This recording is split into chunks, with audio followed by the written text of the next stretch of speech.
কিরে ভাই, তুই এখানে দাঁড়িয়ে আছিস কেন? এমা কেন ভাই? আবার তুই তো জানিস তোকে কোনো মেয়ে পাত্তা দেয় না, তাও কেন তুই শুধু মেয়েদের পেছনেই লাগিস? ভাই একা থাকতে না পারলেও একা থাকা শিখতে হবে। আমি পারবো না ভাই কেন পারবি না? বোঝাবো কি করে তোকে। আচ্ছা ছাড়, তোকে বোঝাতে হবে না, চল খেতে যাবো। না রে না, না মানে এখন যদি আমরা খেতে না যাই পরে গেলে আর কিচ্ছু পাবো না। কে সামলায় আমায় এই অবস্থায়। আচ্ছা ভাই, তুই এখানে দাঁড়িয়ে কি আশা করছিস? এসএমএস হলেও যদি বলতো আমায় সে, কি वे कमले आ, वे कमले आ। আচ্ছা ভাই, তুই কোন মেয়েটাকে দেখছিস বলতো?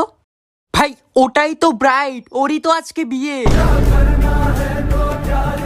কি গো মালতীর মা? হ্যাঁ বলো। আজকে না আমার মাথার উপর দিয়ে বাস চলে গেছে। কি? হ্যাঁ গো সত্যি বলছি, আমি মিথ্যা বলছি না। আজকে আমার মাথার উপর দিয়ে বাস গেছে, আর শুধু বাস না, বাসের সাথে সাথে ট্রাক, বাইক, অটো, রিক্সা আরো অনেক ধরনের ভেহিকেলস গেছে। হ্যাঁ আমাকে তুমি ভুদায় পেয়েছো তাই না? বাস, ট্রাক, অটো এসব তোমার উপর দিয়ে গেছে, আর তুমি এখনো বেঁচে আছো। আমাকে তুমি ভুদায় পেয়েছো? হ্যাঁ আরে হ্যাঁ সত্যি বলছি। তাহলে তুমি এখনো কি করে বেঁচে আছো? আরে আমি যে ব্রিজের নিচে ছিলাম। হে প্রভু, হে প্রভু, হে হরি নাম। রাত্রে ঘুম ধরে না, সকালে উঠতে ইচ্ছে করে না, বাড়িতে বসে থাকলে বোরিং লাগে, বাইরে গেলে বাড়িতে আসতে মন করে, টপার হওয়ার স্বপ্ন দেখি কিন্তু পড়ায় মন বসে না, একটু ভালো মানুষ হওয়ার চেষ্টা করি কিন্তু এই সোসাইটি হতে দেয় না, সিঙ্গেল থাকলে ভালো লাগে না, বাট না লাগলেও করার কিছু থাকে না। আমার কোনো লাভ লস নেই, আমার পুরো জীবনটাই লস।